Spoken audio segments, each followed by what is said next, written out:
Diasco Foot, le miroir du football de la diaspora congolaise.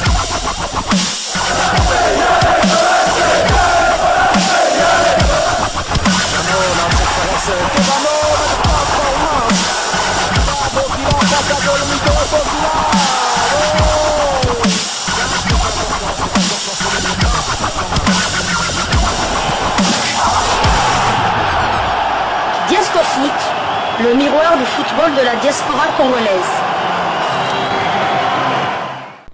Vous êtes sur Diasco Foot, le miroir du football de la diaspora congolaise.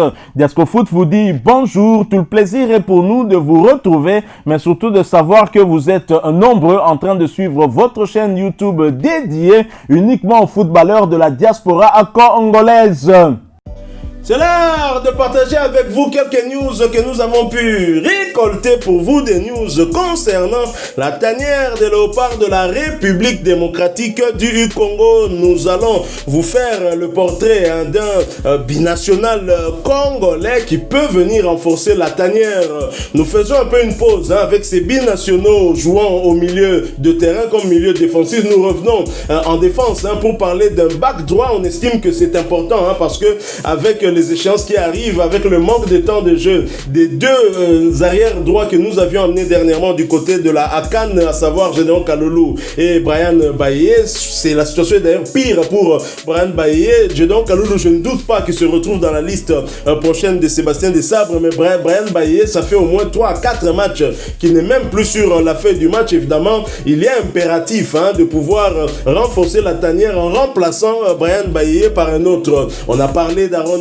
Bissaka qui pourrait rejoindre la tanière, mais ce n'est pas encore sûr, rien d'officiel. Alors nous avons cru nécessaire de vous présenter un binational qui avait déjà été appelé en sélection. Nous allons en parler. Lui, il s'agit de Salem Mbakata. Salem Mbakata, c'est qui? Eh bien, c'est un footballeur franco-congolais né un certain 19 avril 1998 à Kinshasa, la Belle, et qui évolue au poste d'arrière droit dans le club de Gaziantep FK, un club du championnat turc de première division. Il mesure 1m77, il porte le dossard 22 et son pied fort est bien évidemment le pied droit. Salem Mbakata qui est régulier avec son équipe du côté de la Turquie. Voyons un peu son parcours en club. Né à Kinshasa en République démocratique du Congo, Salem Mbakata grandit à Lemay-sur-Seine en France.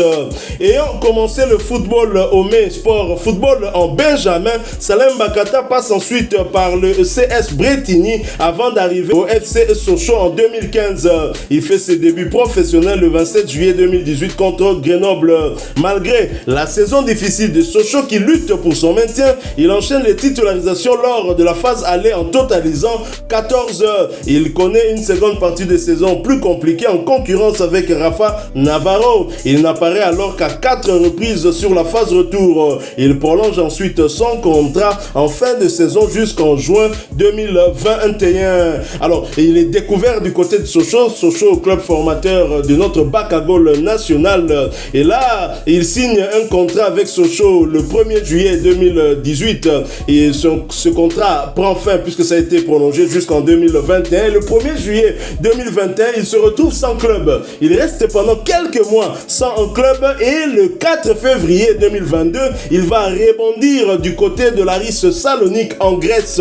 Et là, il est évidemment, c'est un joueur qui est libre de tout contrat puisqu'il n'était plus lié avec aucun club. L'Aris Salonique fait une bonne affaire en signant le Congolais Salem Mbakata. Et puis le 8 août 2023, il sera transféré du côté de la Turquie dans son club actuel, le Gaziantep FK, pour 250 000 euros. Bon, 250 000 euros, c'est déjà ça pour le club grec qui a fait quand même des bénéfices puisqu'il avait acquis ce joueur pour rien. Il n'y avait pas d'indemnité de transfert. Donc voilà, actuellement il évolue de ce côté-là et nous allons essayer de voir un peu comment est-ce que ces saisons s'étaient passées du côté de Sochaux. Il a eu quand même quelques matchs, il a eu beaucoup de temps de jeu de ce côté-là. Entre 2018 et 2021, au FC Sochaux Montbéliard, c'est 67 matchs disputés et Et 2022-2023 avec l'Aris Salonique, il n'avait joué que 38 matchs, mais tout de même avec 2 buts inscrits. Et du côté de Gaziantep, vous allez pouvoir nous donner les quelques éléments. Alors en sélection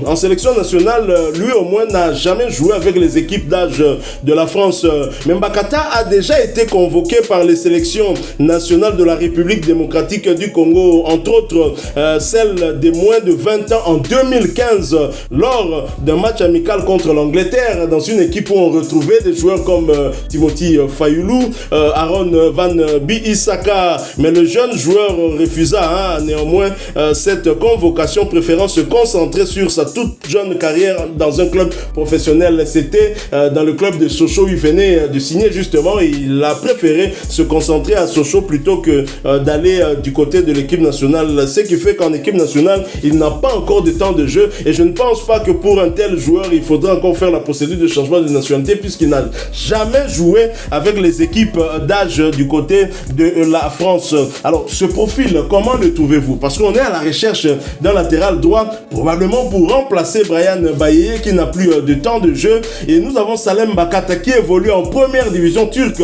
Devons-nous continuer à faire confiance à un joueur qui manque de temps de jeu et qui plus est joue en division inférieure, même si c'est du côté de l'Italie?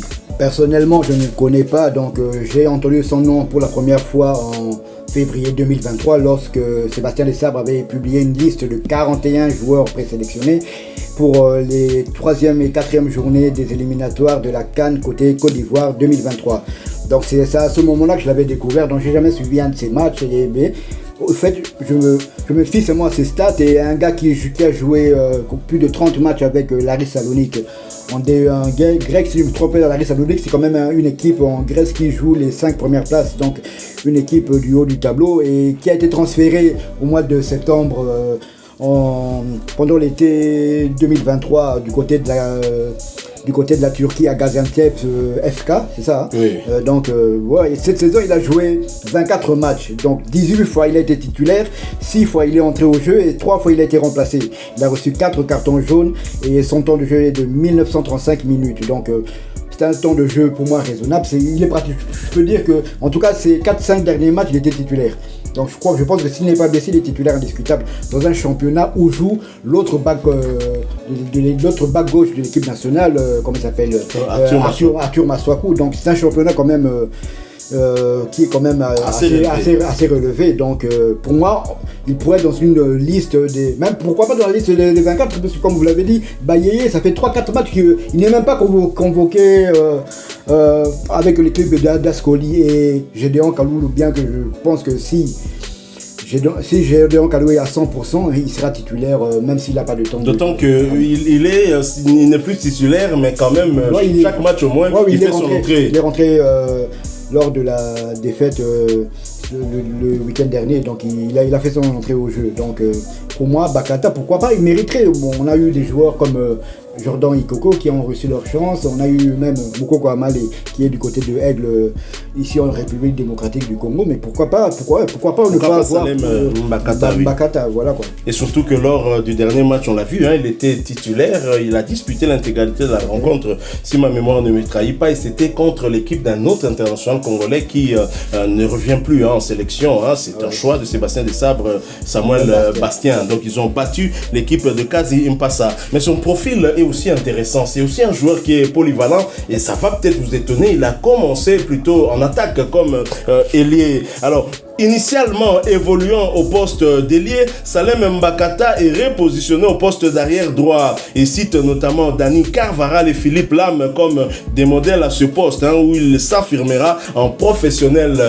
Dani Carvajal qui n'est autre que le latéral droit du Real Madrid qui a souffert du côté de l'Etihad Stadium contre City. C'était face à Greenwich et Doku qui lui ont donné des fils à retordre, mais il a tenu le coup puisque le Real n'a au final encaissé qu'un but et ce n'était pas de sa faute. C'était une erreur de Rudiger et que dire de Philippe Lam, la légende allemande et qui est un très grand joueur. Et s'il se réfère à ces joueurs, ce n'est pas pour rien. Et donc c'est un joueur qui est à la base d'abord arrière droit, il a été repositionné, mais je l'ai dit, il est polyvalent, il peut jouer aussi bien au milieu de terrain comme milieu droit, mais attention, il peut aussi jouer comme arrière gauche. Donc c'est un joueur polyvalent qui peut dépanner du côté de Maswaku. Maswaku, est blessé, il est convalescent. On espère qu'il reviendra à temps pour la prochaine échéance. Mais voilà des genres de joueurs qu'il faudrait toujours avoir en son sein. C'est un peu comme Nacho, Nacho qui est à la base un défenseur central, mais qui peut jouer comme milieu défensif. Il peut jouer aussi sur les deux côtés en défense. Donc des joueurs pareils, je pense que Sébastien Desabre peut trouver une place pour lui au sein de la tanière, d'autant qu'on voit il privilégie un jeune comme Baye. Je n'ai rien contre Baye, mais franchement, bon, certes, avant la CAN, il avait du temps de jeu, car on doit aussi être honnête pour le reconnaître, mais après la CAN, je ne sais pas si son équipe n'était pas d'accord qu'il aille en Côte d'Ivoire, mais en tout cas, le constat est que Baye, on ne le voit même plus dans les radars, il est complètement perdu, on ne sait pas pourquoi, alors que nous avons un grand match contre le Sénégal. Je crois qu'on devrait en tout cas prendre des bonnes décisions et intégrer peut-être d'autres joueurs pour renforcer la tanière, bien évidemment à la seule condition que Bissaka ne vienne pas, parce que si Bissaka vient, Gédéon Kaloulou sait que sa place sera sur le banc. Tout à fait, donc on voit par sa formation que c'est un joueur qui a des aptitudes offensives, c'est un joueur qui aime aller vers l'avant, un peu comme Joris Kayembe aussi, qui a été formé comme ailier avant de redescendre au bas gauche. C'est toujours intéressant d'avoir des joueurs qui n'ont pas débuté comme défenseurs, mais qui ont des aptitudes offensives, donc c'est bien. Mais peut-être le seul quoi qu'il y aura peut-être, c'est son placement peut-être défensif et tout ça, mais bon. Moi, j'adore ce genre, j'adore des ailiers qui vont vers l'avant. Donc c'est un joueur à suivre. On espère qu'il sera là, pas pour être titulaire du côté à Dakar, mais pourquoi pas dans une liste élargie, au moins que son nom figure, parce que les stats sont là. Donc si on prône la méritocratie, à mon avis, il a du temps. Salem Mbakata mérite d'être là. Il a du temps de jeu. Alors, on a toujours dit mieux vaut tard que jamais. Je vous ai dit, c'est un joueur qui est né au mois d'avril, un certain 19 avril 1998. Il est né en avril comme Cédric Bakambu, qui est aussi passé justement par la Turquie, dans le club de Galatasaray, mais avant c'était à Bursaspor, je crois. Alors Salam Mbakata a eu 26 ans. 26 ans. Donc on est à 4 jours, mieux vaut tard que jamais. En tout cas, heureux anniversaire Salem Mbakata. Lokola, Ozamouanakin pour Botama Kotoyo, Topesio, Motama et Lamu Ebele. En tout cas, continuez qu'on performer, continuez qu'on travaille dur pour qu'on matisse sous niveau. Pourquoi pas lobby Yopoko na tanière. Mais déjà avec ma performance actuelle, Ezola Sakozo mérité Babengayo na tanière. Alors sa valeur marchande malheureusement n'est pas vraiment très grande, mais son équipe de Gaziantep pourrait quand même faire des bénéfices puisqu'il est évalué à 625 millions d'euros alors qu'il avait été acquis à 625 000 pardon 625 000 euros alors qu'il avait été acquis à 250 000 euros. Donc il y a quand même une plus-value de plus de la moitié de l'argent dépensé. Je crois qu'il va continuer à monter crescendo. C'est un joueur visiblement qui est indispensable pour son staff technique et c'est une très bonne chose. Tout à fait, donc Salem Mbakata, donc titulaire, il joue en Ligue 1, sans réservé de jouer à Ascoli, lui il ne joue plus. Ça serait logique que lui il monte par rapport à Jordan Ikoko qui est titulaire aussi, mais malheureusement du côté de Chypre. Un championnat un peu moins que le championnat turc. Mais bien évidemment, Imkoko a malé dans la Ligue 1, mais dans quel club? Donc c'est aussi ça la question. Voilà qui met fin à cette première livraison de ce mercredi 24 avril 2024. Si vous l'avez aimé, laissez-nous un maximum de j'aime. Merci de partager avec nous en commentaire votre point de vue sur ce joueur, ce latéral droit, mais qui est polyvalent, qui peut jouer aussi bien comme milieu droit, mais également comme back gauche.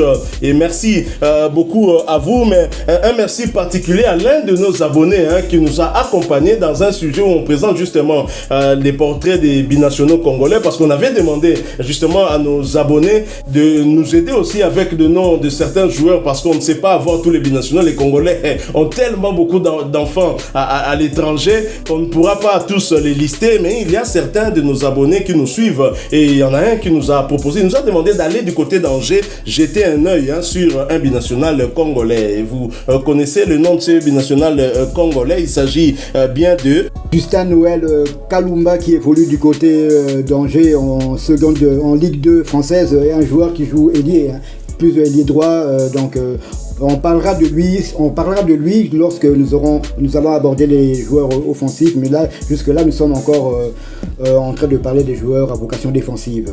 Et merci à très cher Raoul Modabi qui nous a demandé, en tout cas, je vais lire le message de Raoul Modabi qui a écrit il y a quelques heures. Je vous invite à Angers, division 2 française, pour découvrir Kalumba Mwanangongo qui joue au poste de milieu offensif. Alors il faut dire que son nom c'est Justin Noël Kalumba. Kalumba Mwanangongo, c'est un politicien congolais. Souvent on fait des confusions, mais il s'appelle Justin Noël Kalumba tout court, pas Mwanangongo. C'est un jeune qui évolue du côté d'Angers, Ligue 2 française. On va dans les prochains jours, dès que nous arrivons chez les attaquants, on parlera de lui, en tout cas très cher Raoul Modabi. Merci encore une fois pour cette suggestion, et à vous aussi, vous autres, si vous avez des suggestions par rapport à d'autres binationaux congolais, n'hésitez pas à nous les transmettre en commentaire. Ça nous fera en tout cas un plaisir de les découvrir ensemble avec d'autres abonnés de votre chaîne YouTube Diascofoot, parce que justement nous sommes